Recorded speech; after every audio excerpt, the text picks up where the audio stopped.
지난주 우리가 부활주일을 보냈는데 부활절을 맞이하면서 우리가 가질 관심은 뭐냐면 진짜 주님이 부활하셨느냐 이게 아니라 부활하신 주님을 나는 만났는가, 부활하셔서 지금 살아계신 주님, 그 주님을 나는 만났는가에 우리 관심이 모아져야 될 줄로 믿습니다.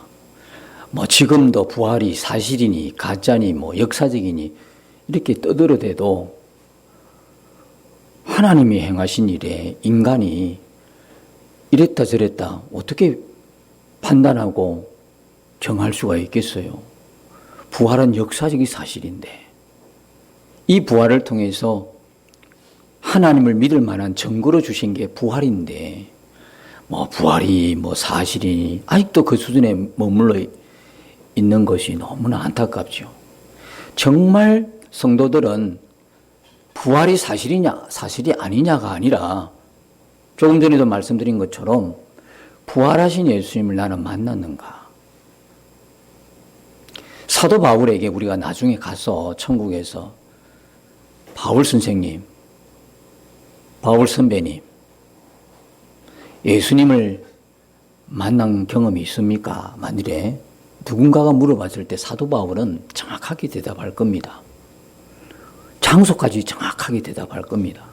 사도행전에 나오는 9장에 나오는 어디입니까? 다메섹 길 위입니다. 그렇죠? 그 전까지는 사도 바울이 하나님을 몰랐습니까? 하나님을 알았어요. 유대인으로서, 그죠? 아주 학문이 높은 지식으로서 하나님은 알았어요. 근데 그것은 하나님을 지식으로 아는 거죠. 교리로 아는 거죠. 실제로 만나기는 예수 믿는 사람 쫓아다가 감옥에 가두고 그런 일을 충실히 감당하다가 다메섹 길 위에서 부활하신 예수님을 만난 거죠. 그리고 나서 사람이 확 하고 바뀌어진 겁니다. 우리도 부활하신 예수님 만나면 지금처럼 했던 이 신앙생활 완전히 달라질 겁니다. 그것도 180도 바뀌어질 겁니다. 그래서 사도 바울에게는 분명한 그날이 있어요. 분명한 그 장소가 있다. 그냥 생각했던 그 예수가 아니라 살아계신 예수, 부활하신 예수, 그 예수를 만난 사람은 잊을 수가 없는 거예요. 저에게도 그렇지만 여러분에게도 다 있는 줄로 믿습니다.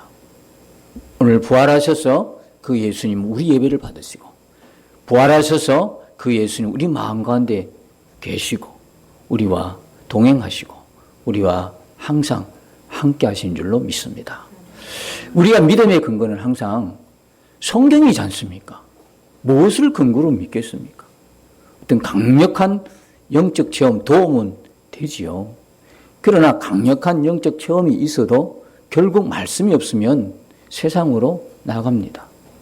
말씀이 없으면 타락합니다. 말씀이 없으면 변질됩니다. 그래서 하나님께서 우리에게 성경 주신 겁니다. 누구나 다 바울처럼 다메섹 도상을 주지는 않으셨지만 누구나 하나님 만날 수 있도록 하나님은 성경을 우리에게 주셨습니다. 우리는 뭘 통해서 만납니까? 성경을 통해서. 왜? 성경이 하나님의 말씀이기 때문에. 성령이 기록된 하나님 말씀이기 때문에. 그래서 성경도 여러분이 지식적으로는 읽을 수 있으나 성경을 통해서 예수님을 만나고자 하는 마음의 원함이 있다면 성경을 여러분들이 읽으면서 반드시 기도하면서 읽어야 된다는 사실입니다. 성령께서 저자이기 때문에 기도함을 통해서 더 깊이 깨닫고 알게 되는 것이죠. 성경이 문자가 아니라 하나님 말씀이 문자로만 존재하는 것이 아니라 살아 꿈틀거리고 살아서 내 영혼에 생명을 주는 말씀으로 움직인다는 사실은 기도를 통해서 성령의 역사를 통해서 우리가 알게 되는 거예요. 그래서 성경을 통해서 얼마든지 주님을 만날 수가 있어요. 그러니까 계속 여러분들이 성경을 가까이 하면 주님 너무나 가깝게 친밀하게 만나고 동행할 수 있는 은혜가 날마다 우리에게 주어진다는 사실을 믿으시고 우리가 주님 가까이 하는 것이 곧 성경을 가까이 하는 것이다. 여러분들이 믿으시고 성경 가까이 하면서 이 한 주간도 주님과 기쁨으로 동행하시고 만나는 축복이 우리 모두에게 있으시기를 예수님의 이름으로 축복합니다. 자, 여기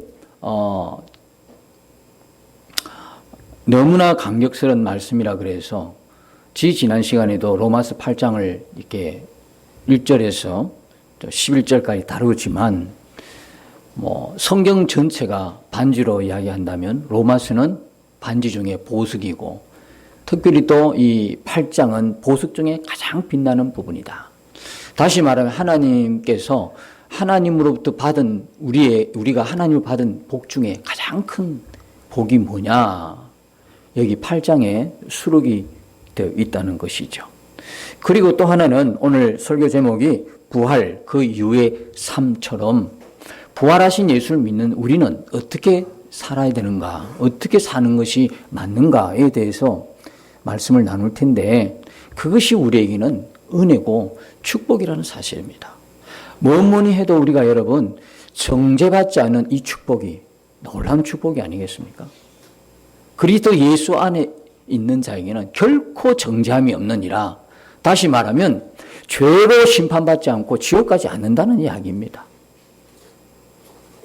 누구 안에 있는 자에게? 그리스도 예수 안에 있는 자에게 그렇다는 이야기입니다. 그리고 여러분 그리스도 예수 안에 있다는 이야기는 무슨 이야기입니까? 자, 기독교를 한마디로 정의하라 그러면 여러분 뭐라고 말씀하시겠어요? 예수 믿는 게 그리고 기독교라는 게 누군가가 우리에게 질문을 하면 기독교가 무엇입니까? 한마디로만 여러 말 필요 없이 한마디로만 정의해 보십시오. 그럼 여러 말이 있겠지, 그죠? 할 말이 있지 않겠습니까? 저 같으면 그렇게 이야기하겠습니다. 내가 그리스도 안에, 그리스도가 내 안에. 그렇게 정의하고 싶어요. 그러니까 우리가 종교라 그러면 내가 믿어야 할 그 대상, 신이라는 신적 존재와 나는 아무런 관계가 없어도 종교는 얼마든지 가능한 거잖아요. 그런데 신앙은 다릅니다. 우리가 가지고 있는 이 기독교라고 하는 이것은 종교가 아니고요. 그분과의 뭐를 전제로 하는 겁니까? 관계를 전제로 한다 이 말입니다. 반드시 우리가 신앙하는 하나님은 우리와 교제하도록 그렇게 우리를 만드셨어요. 창세기 때부터요. 그러니까 죄로 인해서 그 관계가 깨어졌을 뿐이지. 그리고 구원이라는 것은 다시 그 관계의 뭐라? 회복이라는 거예요.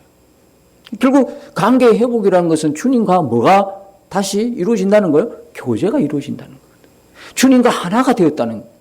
죄로 인해서 주님과 하나 되었다가 죄로 인해서 떨어졌다가 다시 이 죄의 구속을 통해서 예수 그리스도의 구속을 통해서 뭐가 됐다? 하나님과 우리가 다시 하나가 되었다. 이게 뭐냐면 구원이라는 거예요.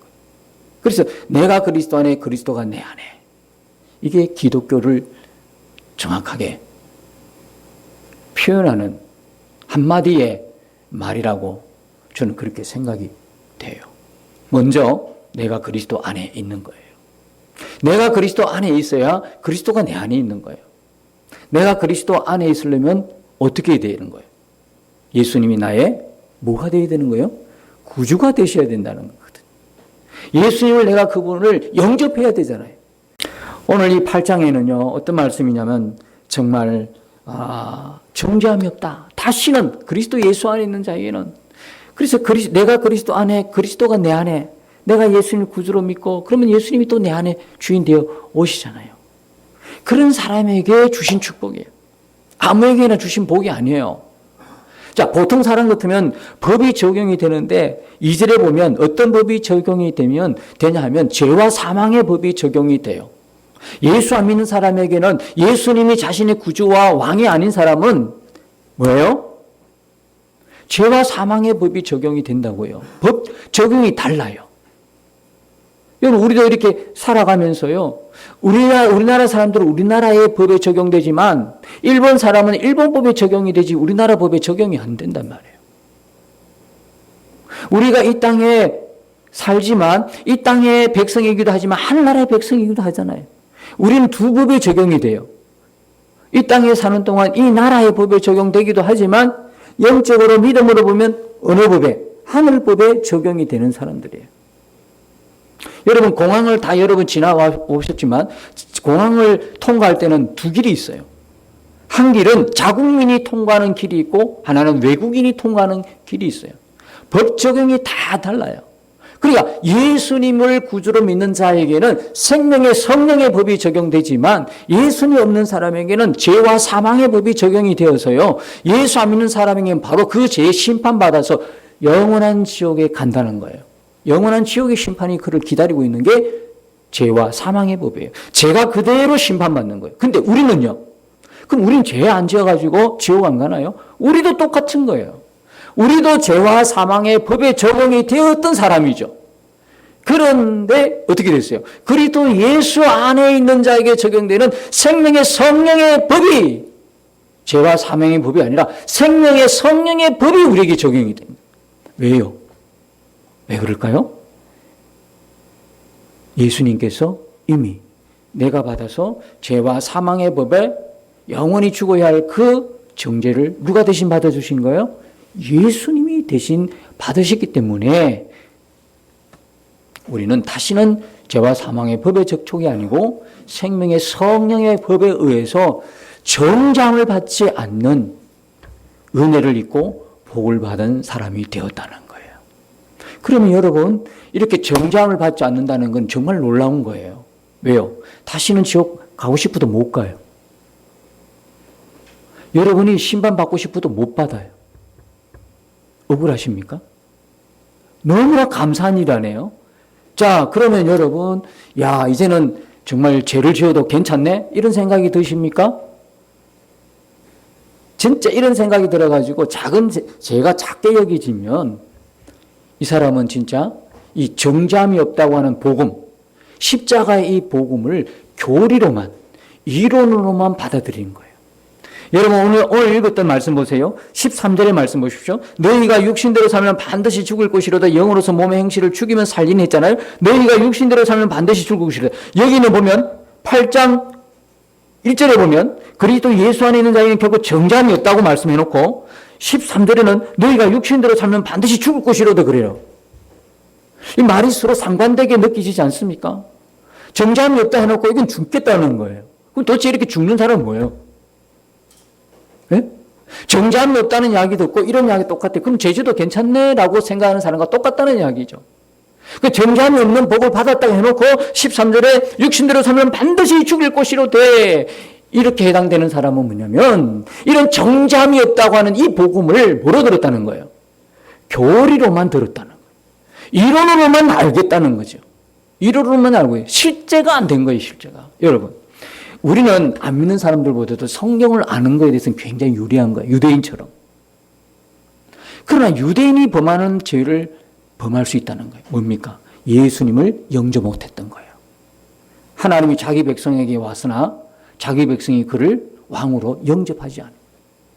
우리는 교회 안에 있는데 안 믿는 사람보다도 성경을 알잖아. 유대인처럼 하나님에 대해서 율법도 알게 되고 성경도 아는데 문제는 이걸 교리로만 알고 있다는 거예요. 이걸 이론으로만 알고 있고 실제적으로 그 주님을 영접하지 못했다, 만나지 못했다 하면 문제가 심각해지는 거예요. 교회 안에 버젓이 있고도 우리는 정죄함을 받지 못하는 그 은혜와 축복이 아니라 오히려 육신으로 살다가 반드시 죽는 저주를 받고 영원한 지옥에 떨어질 수 있다는 사실이에요. 그래서 교리가 아니라 모든 하나님의 말씀, 복음을 교리로, 이론으로가 아니라 정말로 그 복음을 실제로 우리가 누려야 되는 것입니다. 그 실제로 누린다는 건 또 어떻게 누리는 거냐? 부활하신 그 예수님이 진리의 말씀 그대로 살아계시고 지금 믿는 자 안에 마음에 오셨다는 사실을 그대로 믿는 것입니다.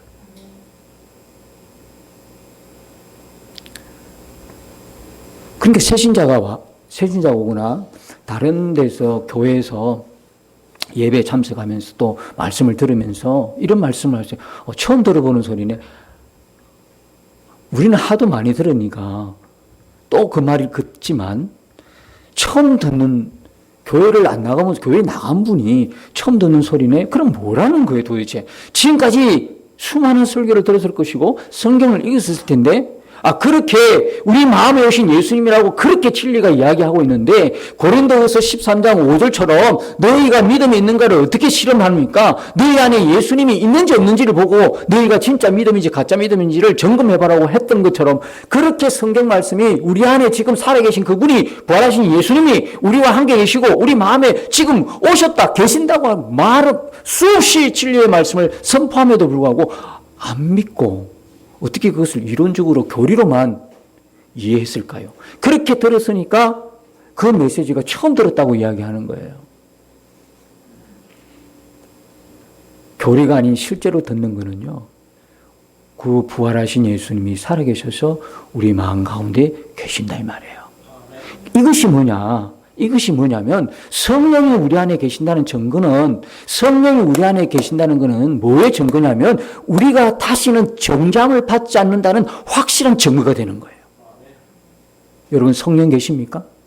성령은 여러분 안에 계십니까? 여러분 안에 오셨습니까? 그것은 뭐냐면 여러분이 하나님의 자녀라는 것이고 여러분이 다시는 죄로 인해서 정죄받지 않는다고 하는 확실한 증거로 하나님이 우리 가운데 보여주신 증거가 성령이 우리 안에 계신다는 거예요. 그런데 여러분, 다시는 죄로 인해서 정죄받지 않는다는 이야기는 뭘 전제로 하냐면 우리도 실수해서 죄를 범할 수 있다는 걸 전제로 하는 거예요. 우리가 예수 믿고 난 후에 성령이 내 안에 오시고 나니 완전히 거룩해져 가지고 완전히 그렇게 돼서 완전히 죄 안 짓습니까? 아니죠. 우리도 역시 죄 지을 수 있는 가능성이 있다는 전제로 해서 정잠이 없다는 거예요. 그러니까 여러분이 그리스도 예수 안에 있다면, 여러분이 예수님을 주님으로 왕으로 영접하신 사람이라면, 여러분들이 진리의 말씀을 믿는 하나님의 자녀가 되었다 그러면 이제는 죄로 인해서 더 이상 우리는 그거로 인하여 심판받지 않고 영원한 지옥에 떨어지지 않는다 이 말이에요. 그러나 그 죄로 인해서는 하나님의 자녀이기 때문에 아버지가 죄를 지은 자녀에게 매를 대듯이 뭐는 있다? 징계는 있다는 거예요. 죄는 용서는 하지만 용납이 안 되는 거예요, 여러분.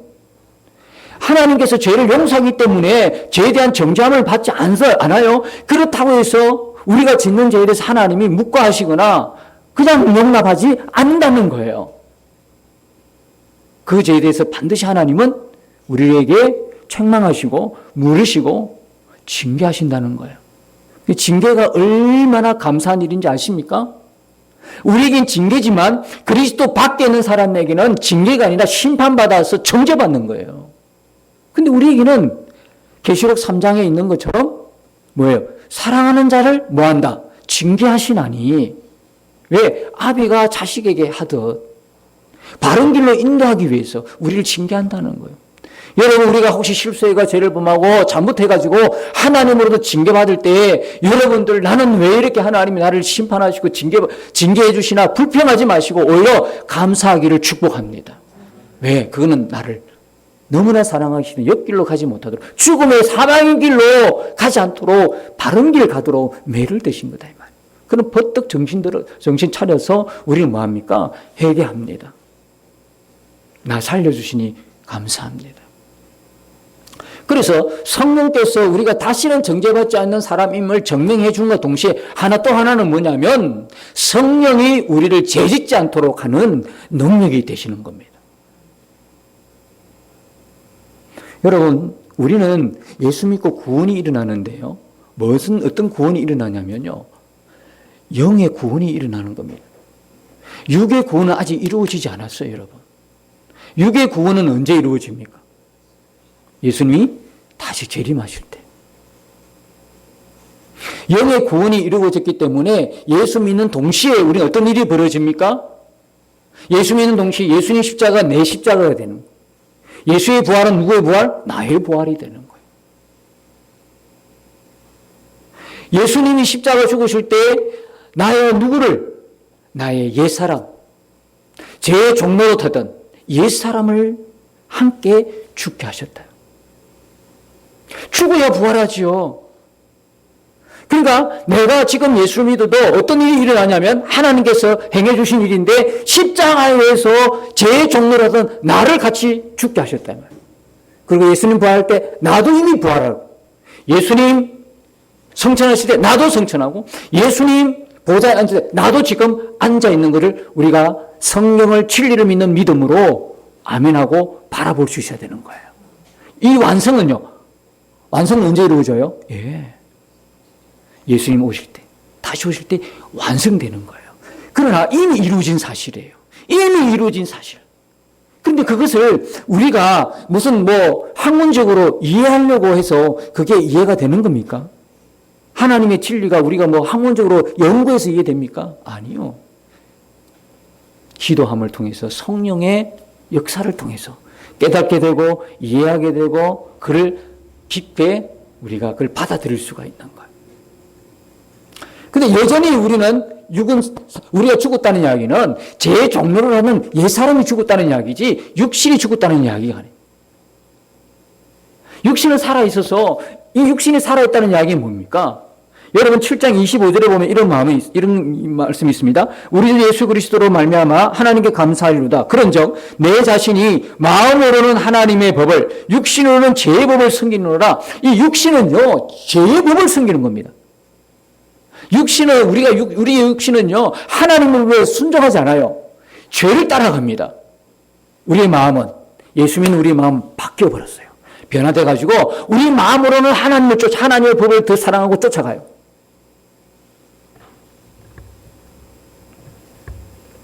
여기 보시면 7절에 보십시오. 로마서 8장 7절에 육신의 생각은 하나님과 원수가 되나니 이는 하나님의 법에 굴복하지 아니할 뿐 아니라 할 수도 없습니다. 육신은요 하나님을 따르지 않아요. 하나님이 기뻐할 수 없어요. 하나님의 법에 굴복하지도 않고 굴복할 수도 없어요. 그렇기 때문에 육신으로는 계속 뭡니까? 죄의 본성이 남아있어 우리에게. 근데 영은 거듭났어요. 영이 거듭나니까 마음은 우리가 새로워졌어요. 이 마음에 주님이 오신 거죠. 주님이 오신 게 새로워진 거죠. 근데 마음으로는 하나님의 법을 쫓아가는데 육신이 여전히 있기 때문에 육신으로는 뭡니까? 하나님의 순종도 안 해. 순종을 굴복하지도 않아. 이것은 계속 죄성을 갖고 있어요. 그래서 로마서 7장에 보면 사도 바울이 오호라 나는 공관자로다. 아니 한쪽에서는 변화되었어. 마음이 변화되고 영혼이 거듭났는데 이 변화되지 않는 육신으로 인해서 계속 죄를 짓게 되니까 오라 공관하도다. 이 사람에게 필요한 게 뭡니까? 그리스도 예수 안에게는 정잠이 없다는 게 확 하고 눈에 복음으로 확 들어오는 거예요. 늘 죄 짓는 사람에게 면죄부로 준 말씀이 아니에요. 이 말씀은 늘 죄와 죄 짓는 게 고통스럽지 않고 죄와 그냥 늘 이렇게 살던 사람은 죄를 내가 안 져야 되겠다고 하면 막 회개하고 정말 이 죄를 물리칠 수 없을까? 너무나 고통스럽고 아파. 이런 사람에게 정잠이 없다는 게 복음이지. 죄를 밥 먹듯이 짓고 사는 사람에게는 면죄부가 아니란 말이에요. 그런 사람에게는 해당이 안 돼요. 그래 영혼은 거듭났는데 육신이 있고 있기 때문에 우리가 죽을 때까지 죄의 본성은 있어요 없어요? 우리에게 있다 이 말이에요. 근데 그 죄의 본성을 갖고는 있지만 이제는 우리가 예수 믿어서 더 이상 노예 노릇, 종 노릇은 안 한단 말이에요. 내가 거부할 수 있어요. 옛날에는 거부 못했다고요. 옛날에는 마음마저 다 부패되어 버렸어요. 제 종로로 끌려다녔어요. 예수를 알지 못했을 때는. 그래서 그때는 그냥 끌려다녔어요. 거부를 못했다고. 지금은요 여러분들이 결정할 수 있어요. 나는 이미 예수 그리스도에 대해서 거듭난 사람이야. 다시는 나에게 그 죄로 나를 유혹하지 마. 나는 너를 따라가지 않을 거야 하고 과감하게 물리칠 수 있는 권세가 우리에게 주어졌다는 거예요. 야, 나는 어쩔 수 없네. 내 의지대로 못하겠네. 아니요.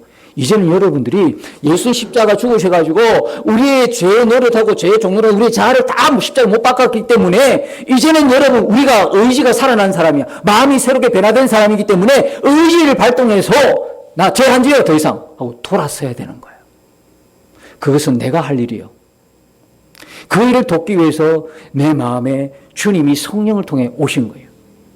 그래서 생각을 하나님께서 생각 속에 하나님이 역사하시는데요. 이 생각이 두 가지 생각이, 육신을 따른 자는 육신의 일을 생각하고 영을 따른 영의 일을 생각하는데, 영의 생각은 막 생명과 평안이 있고 육신의 생각은 사망이에요. 여러분들이, 예수 믿는 여러분들이 자꾸 육신을, 쾌락을 추구하는 생각을 계속 품고 있으면 여러분 마음이 어때요? 기뻐요? 좋아요? 아니죠. 불안하고 두렵고 고통스러운 거예요, 이제는. 이제 뒤로 돌아갈 수가 없는 거예요.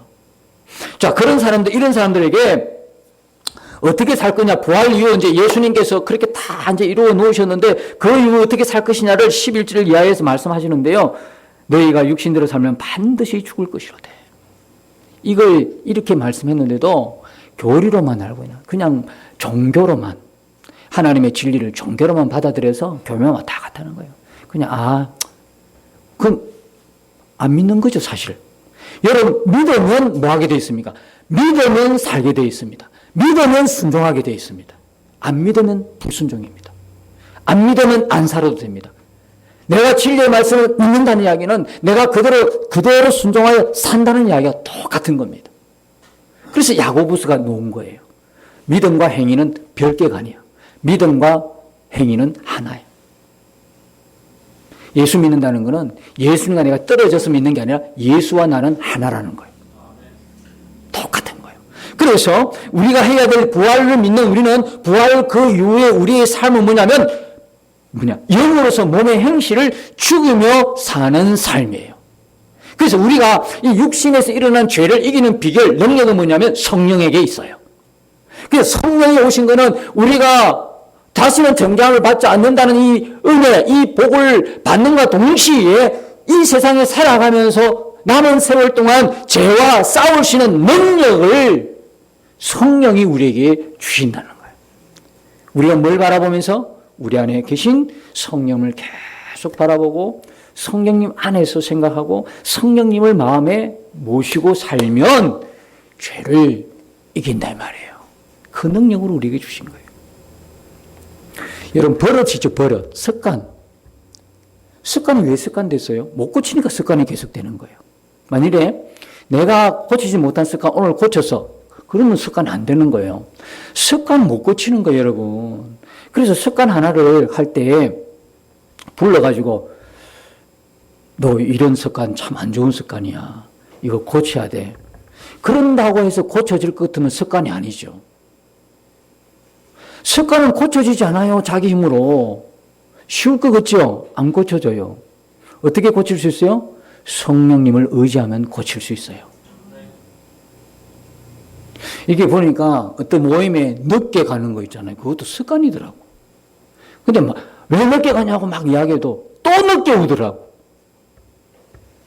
그거는요, 성령님을 의지하고 기도해야 그 습관을 고칠 수 있어요. 교회에 예배 시간 늦는 사람은 반드시 또 늦어요. 계속 늦어요. 여러분 생각해 보세요. 우리가 정말 우리 안에 성령을 모시고 있죠? 성령 모시고 있죠? 성령님과 함께 예배하고 있잖아요. 하나님을 예배하잖아요. 예배 시간에 늦는다는 것은 믿음이 없는 거예요. 그렇지 않아요? 우리가 누구를 만날 때도 약속했어요. 몇 시에 만나겠다고. 사람들하고도 늦게 가면 여러분 기분 좋아요? 여러분 누구하고 만날 때 약속했는데 그 사람 늦게 온다. 여러분 굉장히 인격이 고상해서 그냥 다음에 그래도 허허 웃으시고 그러죠? 두 번, 세 번 계속 반복되면 다음에 만날까요? 사람도 안 만나요. 저 사람 영 나를 무시하나? 신시하지 못하다고 인정해가지고 안 해요. 여러분 우리 눈에 하나님 보좌가 여기 안 보여서 그렇지요. 항상 하나님 말씀 뭐라고 합니까? 우리가 예배하는 곳은 이 장소가 아니라 보좌 앞이라 그러잖아요. 우리가 예배하는 대상은 하나님이라 그러잖아요. 그러니까 설교자도 두려운 거예요. 이건 하나님이 들으시는 설교거든요. 사람에게 듣기 좋은 소리가 아니라 하나님이 하나님 앞에서 하는 설교라 그러니까 얼마나 긴장이 되겠어요. 두리고 떨리겠어요. 우리가 예배할 때에 두리고 떨리는 마음으로 하나님 앞에 예배해야 되는 거예요. 여기 보자고 하나님의 보좌 앞에서 우리가 예배한다면 우리의 자세는요, 우리의 옷가짐은요, 우리의 마음가짐은요 다 달라야 되는 거예요. 여러분이 최소한 교회에서 그날 성김의 날 같으면요, 내가 무언가를 해야 될 위원이고 내가 성금이 뭐 들을 것 같으면 옷 하나라도 정갈하게 입고 오세요. 깨끗하게. 그냥 입던 옷 주워 입지 마시고. 옷을 새로 사서 넥타이 매고 뭐 삐까번쩍하게 오라는 이야기 아니에요. 그냥 그래도 구별된 옷을 그날 하루는 구별되어야 되잖아. 여러분이 섬길 때 이게 얼마나 큰 복인지 아십니까? 여러분이 누구간데 하나님을 예배하는데 섬깁니까? 내가 누구간데 하나님을 섬기는 거거든요. 그러면 그 섬길 때 대충 오겠습니까? 가장 구별되어야 되지. 주일은 구별된 날이잖아요. 예배자도 구별된 사람들이잖아요. 여러분의 봉사와 섬김도 구별된 날이잖아요. 그럼 대충 입고 오겠어요? 어제 입었던 옷을 같이 입고 오겠어요? 그러니까 구별되시라고요. 교회 올 때도 예배 시간 딱 전에 오셔야 돼요. 헐레벌떡 뛰어오지 마시고 전에 오셔요. 예배 시간에 조는 것도요, 이것도 습관이더라고요. 이게 근데 사람 말에가 고쳐지지는 않아요. 이거 영적인 것과 매우 결집되어 있어요. 여러분 꼬집으세요. 진짜 잠이 오면 보세요. 다 예배 시간 하는데요, 처음부터 졸아요. 근데 예배 마치면 멀쩡해요. 그거는 영적인 문제예요. 왜? 그 말씀을 못 듣도록. 그 말씀에, 진리의 말씀이 귀에 들어가면 어떻게 돼요? 영혼이 구원받거든요. 그러니까 사단 마귀는 말씀을 못 듣도록 하는 거예요. 이상하게 말씀 듣는 시간에는 자요. 졸아요. 말씀 끝나면 눈 떠요. 교회마다 있어, 교회마다. 큰 교회는 안 들켰지. 너무 많다 보니까. 작은 교회는 눈에 다 들어왔어. 오히려 그게 은혜예요. 뭐라도 한 소리 들어야 되니까. 여러분 절대로 하나님의 말씀이 들릴 때는 졸지 마세요. 나만 손해야. 내 영혼이 죽어. 그래 꽂아봐. 저도 옛날에 예배 드릴 때 얼마나 졸리든지 졸릴 때가 있어요. 너무 뭐 육체가 피곤해. 전날요. 그러니까 토요일 날 여러분들이 육체의 피로를 주면 안 돼요. 그거는 자살행위란 말이에요. 토요일은 딱 오전까지 열심히 일했다가 오후부터는 서서히 컨디션 조절을 해야 돼요. 뭘? 여러분 어디를 집중해야 예배에 집중해야 된다고. 토요일 오후부터는요. 그래가지고 여러분 몸까지도 컨디션 조절을 해야 된다니까. 여러분 몸이 토요일 날 지쳐버리면 뭐 수가 있어요? 주일 오전에 졸아야 되지. 나도 그건 육체의 한계가 있기 때문에 졸아요. 토요일까지, 저녁까지 막 새고 이래버리면 피곤하면 졸을 수밖에요. 그러니까 예배는 토요일부터 준비가 되어야 되는 거거든요. 내 마음과 육체가. 그래 토요일부터 다 컨디션 좋게 해가지고 모든 우리가 삶의 초점이 주일이잖아. 그래서 그리스도인은 주일이잖아요. 주일. 원래 벌써 토요일까지 직장이 초점이 아니라 사실은 우리의 모든 삶의, 이 땅에서의 삶의 초점은 뭐냐면 주일이란 말이에요. 주일을 초점을 맞춰야 된다고. 그리고 내가 먹고 사는 거는 부잖아, 부. 이게 뒤바뀌어가지고 먹고 사는 게 먼저야. 사람 만나가지고 사람 사업하는데 먼저고 돈 뭐 하는데 이 사람 마음을 좀 이렇게 해주고 주일보다도 예배보다도 이 사람은 뭐 할 것 같으면 그건 그리스도인이 아니죠. 그건 사업하는 사람이죠. 우리는 모든 정체성 떠나서 제일 1번 정체성이 뭐냐면 그리스도인이에요. 우리의 초점은 예배예요, 예배. 그러면 토요일 날 여러분들이 몸의 컨디션도 잘 맞추는 게 우리의 의무라고, 성도의 의무라고, 책임이라고, 그걸. 그러니까 모든 걸 예배 시간에 오전에 딱 초점 맞춰버려야 되는 거예요. 그래서 졸지 않도록 하세요. 저도 육체가 피곤할 때, 졸 때는요, 꼬집어요. 허벅지 꼬집고, 허벅지가 안 되면 팔뚝도 꼬집고, 뭐 온갖 가장 예민한 거 꼬집어. 나중에 예배 마치고 집에 가보면 시퍼래. 그럴 때가 있어요. 그러니까 이걸 하나님 보신다고. 대놓고 조는 것보다 꼬집고, 막, 하나님 앞에 살아보려고, 말씀 들어보려고, 예배 시간 안 졸려고. 여러분, 은혜가 떨어질 때 우리가 해야 될 건 따라 합시다. 의지를 발동하자. 의지를 발동해야 돼. 마음을 다한 의지가 살아나야겠다. 예배 드려야 되겠다. 사단 앞에 나를 이렇게 공격해도 나는 다시 살리라, 일어나리라 하고 여러분들이 의지가 발동이 안 되면 안 돼. 일어나겠다 하면 일어나는 거죠. 그리고 여러분들 주중에 한 번은 꼭 교회에 와가지고 여러분 스스로 기도하세요. 그리고 새벽기도 못 논다 하지 마시고 새벽기도 전날 새벽기도 깨워주세요. 주님 깨워주시더라고, 내 경험상. 자유롭게, 새벽에 못 나오면 저녁이라도 자유롭게 와서 기도하세요. 자, 그래서 이것이 바로 그겁니다. 육신대로 살면 반드시 죽을 것이로되 육신이 끄는 대로 살면 안 돼요. 뭐예요? 영으로서 몸의 행실을 죽이며 살리니 주님의 부활을 믿는 자는 남은 생에 어떻게 사느냐? 이렇게 사는 거예요. 영으로서 나의 몸의 행실, 습관, 태도를 죽이면 우리가 그때 은혜로운 삶을 사는 거예요. 살아났다 그러고 집에 가지고 막 볼 거 다 봐, 세상 거. 드라마, 뭐 영화. 가끔씩 보는 거는 뭐 하죠. 영을 영이 공급해야 되는데 영이 아니라 육이 좋아하는 거 공급 다 받으면요 또 떨어지죠. 은혜가 떨어지죠. 여러분, 이제 말씀을 길어서 여기서 정리하겠지만 우리는 부활 이후 그 이후의 삶을 어떻게 사느냐? 영으로서. 그렇기 때문에 성령이 내 안에 계시는데 영을 의지해서 영의 도움으로 영의 역사로 영으로서 몸의 행실을 죽이며 산다는 거예요. 나는 어쩔 수 없다. 나는 내 모습이 이런 모습이라고 여러분 그렇게 하면 그거는 사단에게 속는 거예요. 아니요. 우리는 하나님의 자녀고 그리스도에 속한 사람이고 하나님이 기뻐하는 삶을 살 수밖에 없는 존재라는 걸 기억하시고 우리 안에 있는 성령을 의지해서 우리의 이 한 주간의 삶이 하나님이 기뻐하는 삶을 살아가는 저와 여러분 되시기를 예수님의 이름으로 축복합니다.